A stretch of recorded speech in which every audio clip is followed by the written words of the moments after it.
বন্ধুরা, আজ আমি তোমাদের সাথে শেয়ার করব বাঁধাকপির পকোড়া। তো চলো, এই বাঁধাকপির পকোড়াটা আমি কিভাবে বানিয়েছিলাম, মুচমুচে বাঁধাকপির পকোড়া, আমার সঙ্গে থেকে পুরো ভিডিওটা তোমরা দেখে নাও। আশা করি ভালো লাগবে। পকোড়া বানানোর জন্য আমি এখানে একটা মাঝারি সাইজের বাঁধাকপি ভালো করে কুচিয়ে নিয়েছি। আর এটা আমি ভালো করে ধুয়ে চুবড়িতে জল ঝরিয়ে নিয়েছি। এখানে আমি নিয়েছি 3টে মাঝারি সাইজের পেঁয়াজ, লম্বালম্বিভাবে কুচিয়ে নিয়েছি ধনেপাতা, কাঁচা লঙ্কা। আর আমি এখানে নিয়েছি মশলা।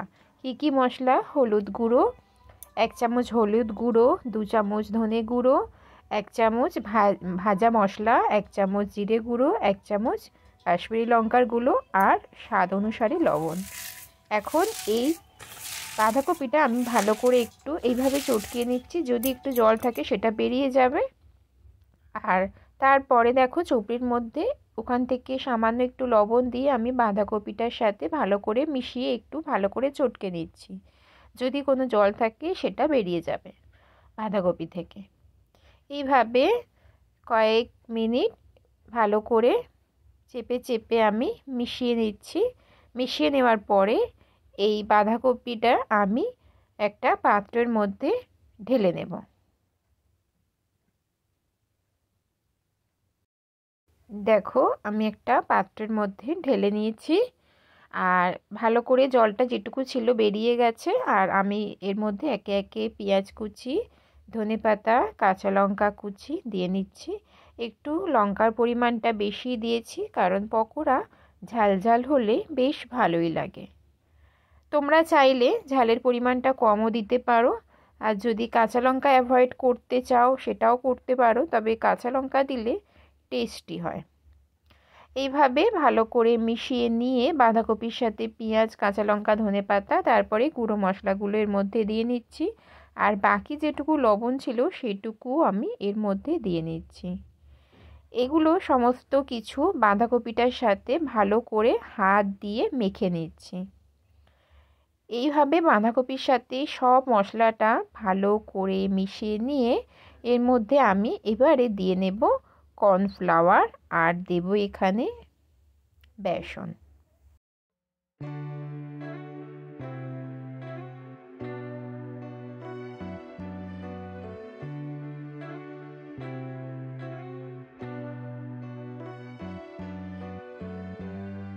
এখন দিয়ে নিচ্ছি কর্নফ্লাওয়ারটা দিয়ে আমি এর মধ্যে একটু দিয়ে নেব বেসন। পরিমাণে বেসনটা একটু বেশি লাগবে। বেসনটা দিয়ে আমি ভালো করে কর্নফ্লাওয়ার বেসনটা দিয়ে বাঁধাকপির সাথে একটু মিশিয়ে নেব।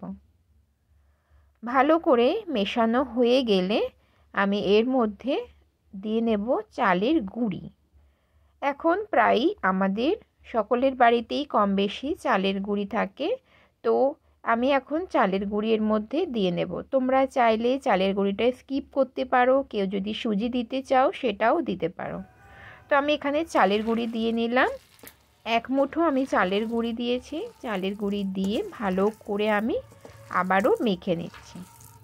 তো দেখো, ভালো করে মাখা হয়ে গেছে।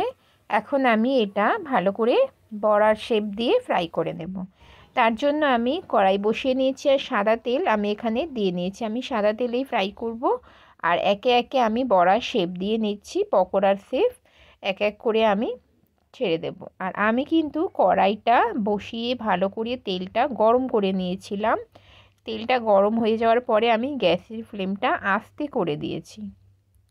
আস্তে করে পকোড়া ভাজলে কিন্তু বেশ পকোড়াগুলো মচমচে হয় আর খুব ভালো করে দুই দিকটাই কিন্তু ভাজা হয়। তো দেখো, আমি পকোড়াগুলো ছেড়ে দিচ্ছি তেলের মধ্যে আর আমি ভালো করে ফ্রাই করে নেব। তোমরা আমার সঙ্গে থেকে দেখে নাও। তোমরা এতক্ষণ ধরে আমার সঙ্গে আছো, অসংখ্য ধন্যবাদ বন্ধুরা। এভাবেই আমার সাথে থেকো, পাশে থেকো। এখনো পর্যন্ত যারা লাইক দাওনি বন্ধুরা, তোমরা একটা লাইক দিয়ে দিও। আর নতুন বন্ধুরা রিকোয়েস্ট করব, আমার এই ছোট্ট চ্যানেলটাকে সাবস্ক্রাইব করে আমার পাশে থেকো। আর আমার ভিডিও তোমাদের কেমন লাগে অবশ্যই কমেন্ট করে জানিও। আর এখন তো প্রায় মানে সব রকম সবজি আমরা খেতে পাচ্ছি, কারণ শীতের সিজনে সব রকম সবজি আমরা পাই। আর বেশ ভালো লাগে শীতকালের সবজি। আর শীতকালে যাই খাই না কেন খুব সুন্দর কিন্তু আমাদের হজম ক্ষমতা বেশ ভালোই থাকে শীতকালে। তো যাই খাই বেশ ভালো লাগে আর হজমও হয়ে যায়। আর বাঁধাকপির পকোড়া সন্ধেবেলা কিন্তু মুড়ির সাথে বেশ লাগে। আর এইভাবে বানিয়ে নিলেও সসের সাথে স্যালাডের সাথে কিন্তু খাওয়া যায়। তো দেখো কথা বলতে বলতে আমি এক পিঠটা হয়ে গেছে, আমি উল্টেও দিলাম আর এক পিঠটা ভালো করে ভেজে নিচ্ছি।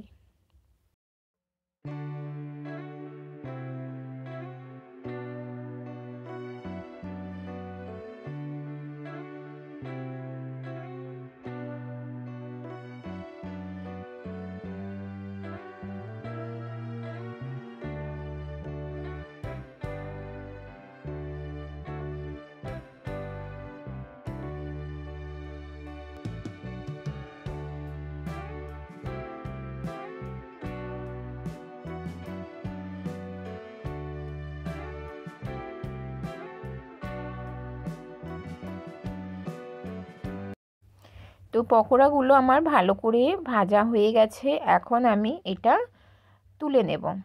ভালো করে তেল ঝরিয়ে আমি তুলে নেব। আর খুব সুন্দর দেখো বাঁধাকপির পকোড়াগুলো দেখতে লাগছে, বেশ মচমচে হয়েছে। যখন আমি নামাচ্ছিলাম বেশ মচমচ করছে। তো তোমরাও বাড়িতে এইভাবে বানিয়ে নাও, অবশ্যই ভালো লাগবে আশা করি। তো যাই হোক, আমি একটা পুরো একবার তো হয়ে গেল, আবারও আমার যে কটা আছে আমি আবারও কড়াইয়ে বড়ার শেপ দিয়ে ছেড়ে দেব। তবে পরিমাণে আমার অনেকটাই বেশি, তো আমি অল্প অল্প করেই করছি। আর যত মানে পাতলা করে শেপ দেওয়ার চেষ্টা করবে ততই ভেতরে খুব সুন্দরভাবে কিন্তু পকোড়াটা হবে, কাঁচা থাকবে না।